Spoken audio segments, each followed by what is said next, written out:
Eu quero meditar com vocês um texto que está em Romanos, capítulo 3. Pode abrir suas Bíblias, Romanos, ou ligar o seu celular. Capítulo 3, nós vamos ler do versículo 21 até o 28. Nós vamos meditar algo que eu considero bem importante, não só para esse momento, mas para toda a nossa vida, né? E aqui fala do versículo 21 do capítulo 3 de Romanos até o 28, diz o seguinte: mas agora se manifestou uma justiça que provém de Deus, independente da lei, da qual testemunham a lei e os profetas, justiça de Deus mediante a fé em Cristo, em Jesus Cristo, para todos os que creem. Não há distinção, pois todos pecaram e estão destituídos da glória de Deus, sendo justificados gratuitamente por sua graça, por meio da redenção que há em Cristo Jesus. Deus o ofereceu como sacrifício para propiciação mediante a fé, pelo seu sangue, demonstrando a sua justiça. Em sua tolerância havia deixado impunes os pecados anteriormente cometidos, mas no presente demonstrou a sua justiça a fim de ser justo e justificador daquele que tem fé em Jesus. Onde está, então, o motivo de vanglória? É excluído. Baseado em que princípio? No da obediência à lei? Não, mas no princípio da fé. Pois sustentamos que o homem é justificado pela fé, independente da obediência à lei. O que esse texto tem a ver com a estação natalina que estamos vivendo? Tudo tem a ver. Porque o Natal é muito mais que um bebê na manjedoura. Natal é Deus se manifestando entre nós com propósito libertadores. É Deus se manifestando entre nós para nos justificar. E você tem a opção de comemorar o Natal apenas um bebê, ou comemorar o grande plano de Deus em benefício da sua vida e da minha vida. E o plano justificador de Deus é o que Paulo trata aqui em Romanos 3, que acabamos de ler, onde o objetivo de Cristo é nos tornar cada um de nós justos. Jesus nasceu com esse objetivo de carregar sobre ele as aflições, as dores, os pecados de todos e justificar a muitos, não a todos, mas a muitos. Esta é a doutrina da justificação, onde Deus age em nosso benefício para nos considerar justos em Cristo nos lugares celestiais. E o versículo 21 diz: mas agora, sem lei, se manifestou a justiça de Deus, testemunhada pela lei e pelos profetas. E essa expressão diz que ela foi manifestada como um brilho, como uma luz que não pode ser ofuscada. E aqui nos faz lembrar da ideia, né, da estrela que apareceu e sinalizou aos pastores de ovelhas que o menino Jesus nasceu, e também sinalizou aonde que ele estava. E isso se manifestou a você e a mim, quando o Evangelho apareceu como a luz em nossas vidas. Onde Jesus se manifesta e nasce na nossa vida, não fica nenhuma dúvida do propósito do nascimento de Cristo em vir buscar e salvar aquele que estava perdido. O versículo diz que foi manifestado e também testemunhada na lei e os profetas, ou seja, Cristo, ao morrer na cruz do Calvário, é aquele que deu a vida por cada um de nós. É aquele que lançou os nossos pecados no perdão, no esquecimento, depois de confessados. Então, essa é a mensagem maravilhosa de Natal para nós. Nós não somos um caso perdido, porque a lei testemunhou essa verdade e cada um de nós, onde Cristo lança as nossas iniquidades, os nossos pecados, as nossas culpas, as nossas maldades, Ele lança no passado, Ele lança no esquecimento. E o texto diz que Ele foi também testemunha nos profetas. E isso nos leva a Isaías, um texto de Isaías, capítulo 9, versículo 6, onde lembra o Natal. E aí diz, porque um menino nos nasceu, um filho nos foi dado, e o governo está sobre os seus ombros, e ele será chamado Maravilhoso, Conselheiro, Deus Poderoso, Pai Eterno, Príncipe da Paz. Isso é fruto do relacionamento com Deus. E aqui em Romanos nós aprendemos 3 segredos que não são muito comentados no Natal, mas são bíblicos.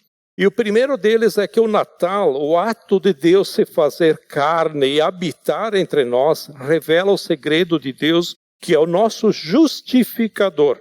E o versículo 25 de Romanos 3, principalmente da metade em diante, diz: Deus, em sua tolerância, havia deixado impune os pecados anteriormente cometidos. Aqui diz que Deus é tolerante conosco. Realmente Ele precisa ser muito tolerante para com a nossa vida. E Ele precisa ser muito paciente com a nossa vida. E a palavra tolerante e paciente é a mesma. Sinceramente, quando olho para as minhas atitudes, olho como Deus é paciente comigo. E Deus tem sido muito bom com todos nós. A paciência dele é longa. Deus é tolerante, é paciente. E não é uma paciência barata, sem fundamento, mas é o texto diz que Deus é tolerante para conosco por causa da propiciação. E essa propiciação é uma palavrinha meia complicada, né? Propiciação que há no sangue de Jesus, ou seja, Deus se torna favorável a nós e nós nos tornamos propícios, que significa, que quer dizer, nós somos benignos, nós somos amigos, nós somos acertados, nós somos bons para com Deus. Significa que Deus proveu um escudo que tampa o nosso pecado na sua vista. O texto diz que esse escudo que faz Deus ter paciência é o sangue de Jesus, que nos cobre de todo o pecado. E aqui há 2 níveis. O primeiro nível do mundo, por causa do sacrifício de Cristo na cruz do Calvário. O mundo não é favorável, não é bom a Deus. Mas Deus pode olhar para nós através desse filtro, que é o sacrifício de Cristo, que é suficiente para toda a humanidade. Porém, não é aplicável a toda a humanidade, mas é uma questão de fé. E ele não precisa morrer 2 vezes, mas uma vez só é suficiente. Onde toda a humanidade está coberta pela possibilidade da salvação. Então, a paciência de Deus tem por base, não nós, mas porque Cristo nasceu na manjedoura, lá em Belém, que providenciou para nós, na sua vida, na sua morte e na sua ressurreição. E o segundo nível é pessoal, ele é individual. Deus cobre indivíduos, ou seja, Deus cobre você, Deus cobre a mim, Deus cobre aqueles que creem em Cristo. E o versículo 24 fala do resultado da propiciação. E aí diz, sendo justificado gratuitamente por sua graça, por meio da redenção que há em Cristo Jesus. Então, o resultado dessa atitude favorável de Deus em relação a cada um de nós, por causa do escudo que tampa o pecado, que é o sangue de Cristo, que torna os Os olhos de Deus favorável a cada um de nós é a redenção. E o texto diz redenção e remissão. São duas palavras muito próximas, mas elas se complementam. Ou seja, redenção é ser remido por Cristo, significa ser comprado por Cristo. Isso muda a nossa situação de perdidos para achados, de sujo para limpos. E remissão muda a nossa titularidade, o nosso privilégio, o nosso direito. Nós não somos mais do mundo, nós pertencemos a Cristo. Há pouco tempo atrás eu pude assistir um comentário de um missionário brasileiro que estava num retiro no Egito. Ele estava lá como tradutor, na verdade, esse missionário ele trabalha no mundo todo. E ele está atuando principalmente em países onde há guerras, tipo Líbano, Síria, e ele esteve, vou abrir um parênteses aqui, ele esteve na Ucrânia, naquela guerra da Ucrânia, onde um orfanato foi bombardeado. E aí um orfanato de crianças, e ali essas crianças foram distribuídas para as ONGs, e uma das ONGs pegava as crianças, matavam para vender os órgãos. Esse cara saiu do Brasil, ele foi lá. E ele providenciou em 15 minutos todos os recursos que precisava tirar aquelas crianças. Em torno de 2.000 crianças foram tiradas de lá, enviadas por trem até os aeroportos para serem salvas. Então ele é um missionário que trabalha no mundo todo. E ele falou que alguns, nesse retiro que ele estava, como tradutor, ele falou que alguns que aceitaram a Cristo foram dar o seu testemunho. E aí ele relata o testemunho de uma mulher que era da Jordânia. E ela é professora de inglês e se converteu a Cristo, e os 2 filhos adolescentes também se converteram. E quando o marido soube, mandou ela embora. Mandou embora de casa e como controle, ele segurou o passaporte dela. E na lei islâmica, a Sharia, é a lei do país, onde a mulher e os filhos não têm liberdade de serem eles mesmos, mas são propriedades do marido. E além de ser mandada embora de casa, ela corria o risco de vida.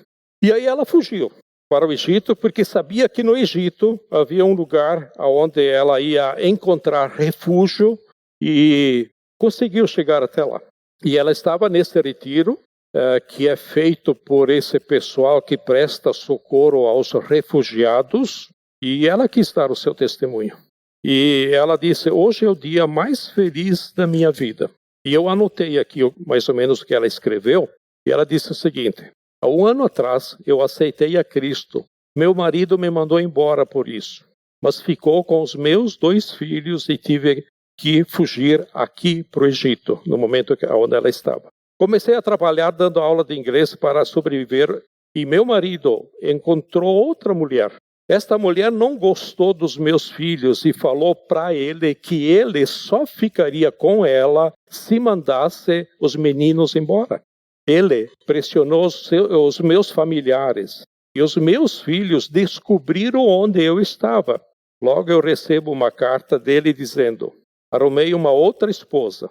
Ela não quer os filhos e eu estou lhe dando a oportunidade de comprá-los. O custo de cada um é tanto. Ofereceu vender os meninos para ela e ela trabalhou arduamente durante o ano inteiro para comprar os filhos. E ela disse, hoje é o dia mais feliz da minha vida, porque amanhã chegam os meus filhos no voo da manhã. Eles são meus. E o grupo, a igreja de missionários onde ela frequentava, ajudou o que faltava e eu comprei os meus filhos, agora eles são meus. E esse tradutor, ele comentou o seguinte, que foi a razão de trazer essa história que eu quero fazer a aplicação. Esse tradutor disse para ela, a senhora é o caso que até hoje conheci mais próximo do que significa redenção e remissão em Cristo Jesus. Em Cristo nós somos dele porque ele nos criou, porque ele nos comprou. E essas crianças são da Senhora, porque a Senhora as gerou e a Senhora as comprou. Eu quis copiar e trazer esse exemplo para nós hoje, porque Natal apresenta essa verdade. Nós olhamos para um Cristo na manjedoura. Não, nós temos que olhar que Cristo nos comprou. E Deus de que forma? Que Deus é justificador. E o segredo dele é a tolerância, a paciência no que Cristo fez por nós. E quando nós estamos em Cristo, nós mudamos a nossa titularidade, onde o dono da nossa vida passa a ser Ele. Ou seja, de perdido, nós somos achados. De mortos, fomos revividos. Isso é Natal. O Natal, o Deus se fazendo carne, habitando entre nós, também nos aponta para um segundo segredo. O segundo segredo é o segredo da justificação. E o texto diz que o segredo da justificação, de Deus nos considerar justos, perdoados, limpos, salvos, remidos, redimidos. O segredo é que Deus é ao mesmo tempo justo e Deus é justificador. E o versículo 26 fala isso. Diz, mas no presente demonstrou a sua justiça, a fim de ser justo e justificador daquele que tem fé em Jesus. Deus é tudo. Deus faz tudo. Tudo é para a glória dele. Ele é quem toma a iniciativa e executa a iniciativa em cada um de nós. E a justificação é uma manifestação de como Deus é bom para conosco. E muita gente pensa que as boas obras que as pessoas fazem vai ter um grande valor. Ou seja, as minhas ações meritórias ou boas obras não se justificam na presença de Deus. Isso quanto à salvação. Deus pede para nós fazermos boas obras e somos abençoados quando fica para o bem do próximo e o nosso bem, mas não para a salvação. Não para a salvação. Quanta gente que pensa, eu acho que vou ser bonzinho, acho que marco uns pontos, quando morrer o velhinho lá deve marcar alguns pontos para mim, né? Acho que tem alguns méritos, né? Meu comportamento, minhas atitudes. Olha o que é Isaías. Vamos lá para Isaías. Versículo 64, capítulo 64, versículo 6. O que diz aí? Somos todos impuros, todos nós.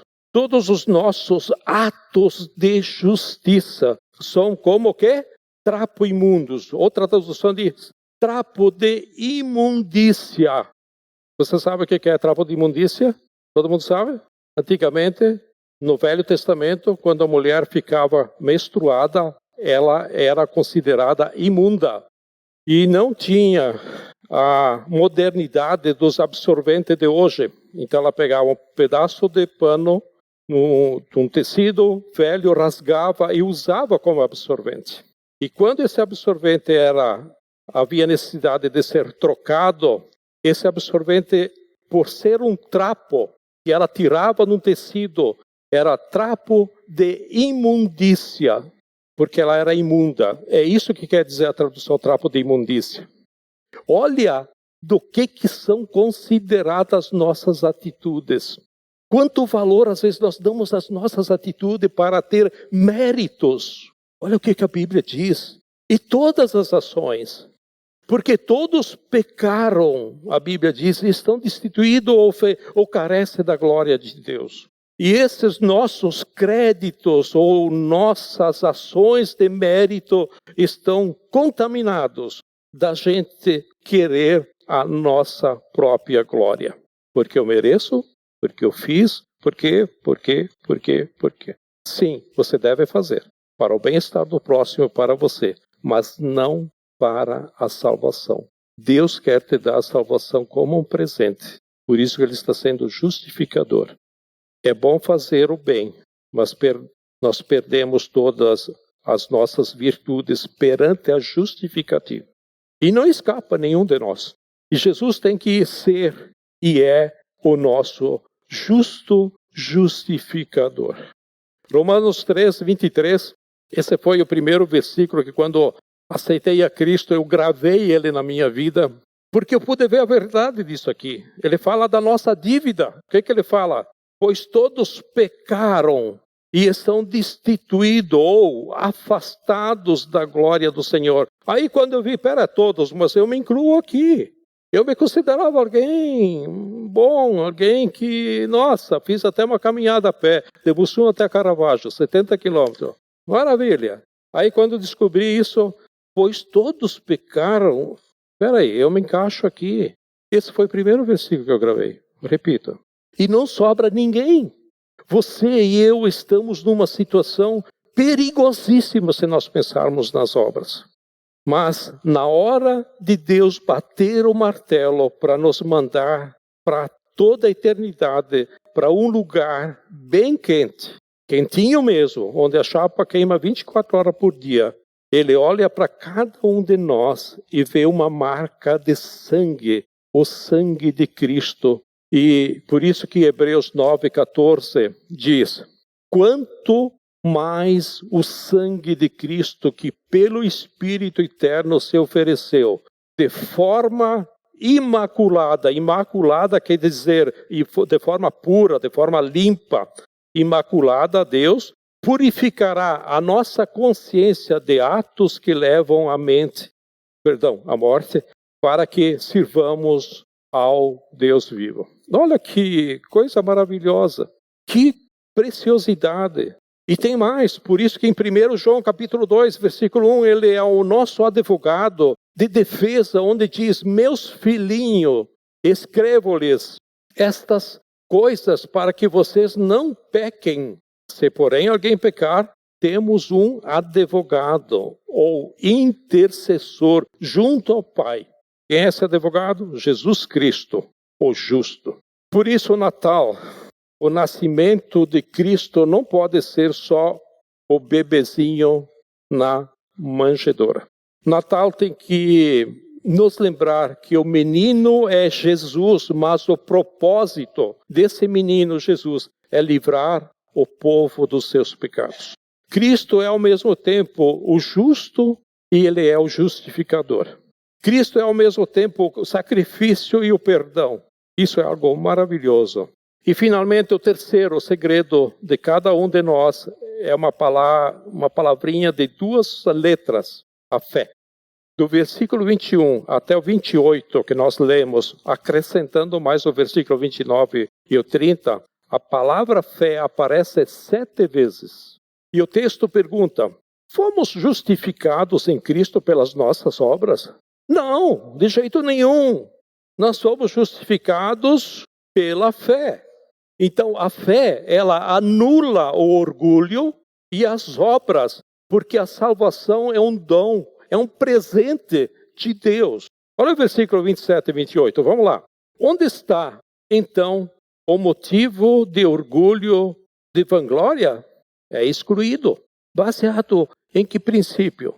Nas obras da obediência da lei? Não, mas no princípio da fé. Pois sustentamos que o homem é justificado pelas boas obras, pelas boas ações, pelo seu orgulho, é isso? Não, o homem é justificado pela fé.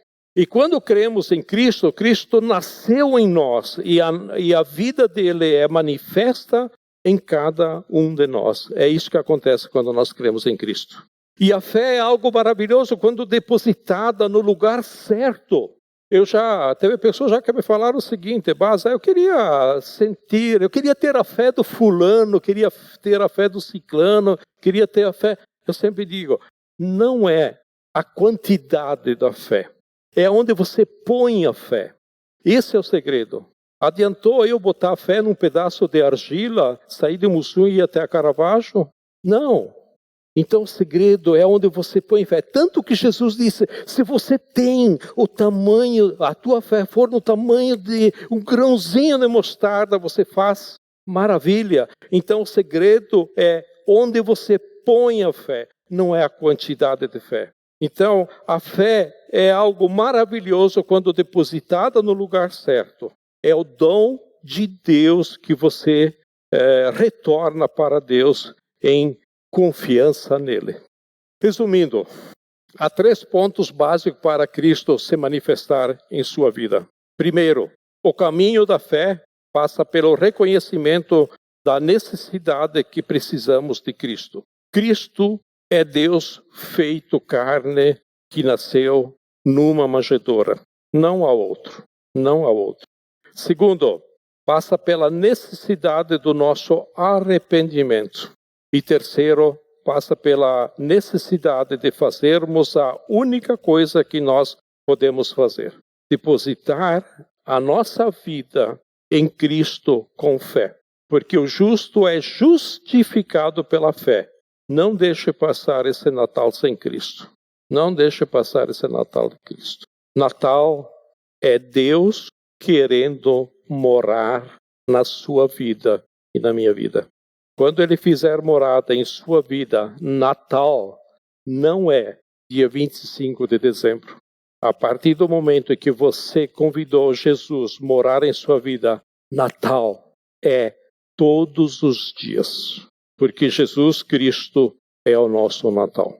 Então eu desejo a todos vocês, de minha parte, da nossa parte da liderança do presbitério, um Feliz Natal e que Deus possa abençoar a todos vocês.